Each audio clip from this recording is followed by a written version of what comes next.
തീവ്രവാദ അക്രമങ്ങൾക്കും തെരഞ്ഞെടുപ്പ് ദുരുപയോഗത്തിനുമിടയിൽ പാകിസ്ഥാനിൽ വോട്ടെടുപ്പ് പൂർത്തിയായി. രാജ്യത്തുടനീളമുള്ള മൊബൈൽ ഫോൺ സേവനങ്ങൾ നിർത്തിവച്ചായിരുന്നു തെരഞ്ഞെടുപ്പ് പ്രക്രിയ. 4 പ്രവിശ്യ അസംബ്ലികളിലായി ഏകദേശം 18,000 സ്ഥാനാർത്ഥികൾ മത്സരിക്കുന്നുണ്ട്. 266 സീറ്റുകൾ മത്സരിക്കുന്ന പാർലമെന്റിന്റെ അധോസഭയായ നാഷണൽ അസംബ്ലിയിൽ 44 രാഷ്ട്രീയ പാർട്ടികൾ സീറ്റുകൾക്കായി മത്സരിക്കുന്നു. 70 സീറ്റുകൾ അധികമായി സംഭരണം ചെയ്തിട്ടുണ്ട്. സ്ത്രീകൾക്കും ന്യൂനപക്ഷങ്ങൾക്കുമാണ് സംവരണം. ജയിക്കുന്ന പാർട്ടികൾക്ക് വോട്ട് വിഹിതത്തിന്റെ അടിസ്ഥാനത്തിൽ ആനുപാതികമായി പിന്നീട് വീതിച്ചു നൽകും. രാജ്യത്തെ 90,000 പോളിംഗ് സ്റ്റേഷനുകളിൽ രാവിലെ 8 മുതൽ വൈകുന്നേരം 5 വരെ തുറന്നിരുന്നു. 6,50,000-ലധികം സൈന്യവും അർദ്ധസൈന്യവും പോലീസും സുരക്ഷകൾ ഒരുക്കിയിരുന്നു. തെരഞ്ഞെടുപ്പിൽ ഒരാൾക്ക് 2 വോട്ട് വീതം ചെയ്യാം. ഒന്ന് ഫെഡറലിനും മറ്റൊന്ന് പ്രവിശ്യയിലും. ഇലക്ട്രോണിക് വോട്ടിംഗ് മെഷീനുകൾ ഉപയോഗിക്കില്ല. ബാലറ്റ് ബോക്സുകൾ എണ്ണി തിട്ടപ്പെടുത്തുകയാണ് വിജയിയെ പ്രഖ്യാപിക്കുക. 24.1 കോടിയിലധികം ജനസംഖ്യയാണ് പാകിസ്ഥാനിലേത്. ഫെഡറൽ ലെജിസ്ലേറ്റിലേക്ക് 5,121 സ്ഥാനാർത്ഥികളും പ്രവിശ്യകളിലേക്ക് 12,695 സ്ഥാനാർത്ഥികളുമാണ് മത്സരിക്കുന്നത്. അതേസമയം പാകിസ്ഥാനിലെ ദേശ ഇസ്മാനിയ ഖാനിയ സുരക്ഷാ സേനയുടെ വാഹനത്തിന് നേരെയുണ്ടായ അക്രമത്തിൽ ഒരു സുരക്ഷാ ഉദ്യോഗസ്ഥൻ കൊല്ലപ്പെട്ടു. തെരഞ്ഞെടുപ്പ് ഡ്യൂട്ടിക്ക് പോയ വാഹനത്തിന് നേരെ അക്രമികൾ ആക്രമണം നടത്തുകയായിരുന്നു. സ്ഥാനാർത്ഥികളുടെ മരണത്തെ തുടർന്ന് ഒരു ദേശീയ 3 പ്രവിശ്യ അസംബ്ലി മണ്ഡലങ്ങളിലെ തെരഞ്ഞെടുപ്പ് മാറ്റിവെച്ചു.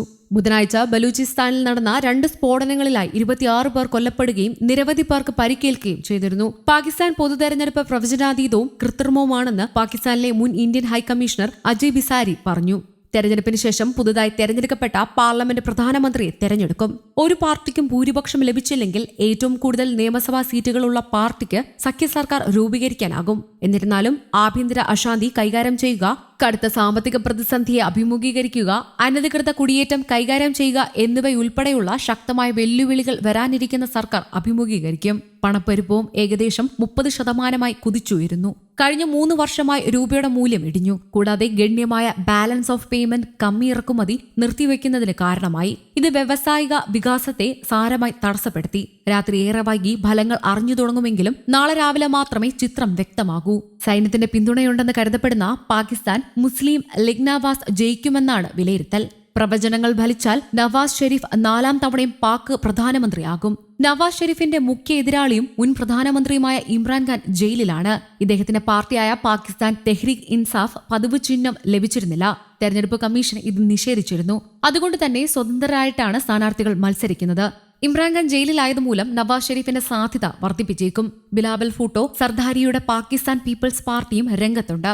രാഷ്ട്രീയ പാരമ്പര്യമുയർത്തി തെരഞ്ഞെടുപ്പിനെ നേരിടുന്ന ബിലാവൽ ഭൂട്ടോ പാകിസ്ഥാന്റെ ഭാവി പ്രധാനമന്ത്രിയാണെന്ന് വിശേഷണമുള്ള ആൾ കൂടിയാണ്. മുൻ പ്രധാനമന്ത്രി ഇമ്രാൻഖാൻ ജയിലിൽ നിന്ന് പോസ്റ്റൽ വോട്ട് ചെയ്തു.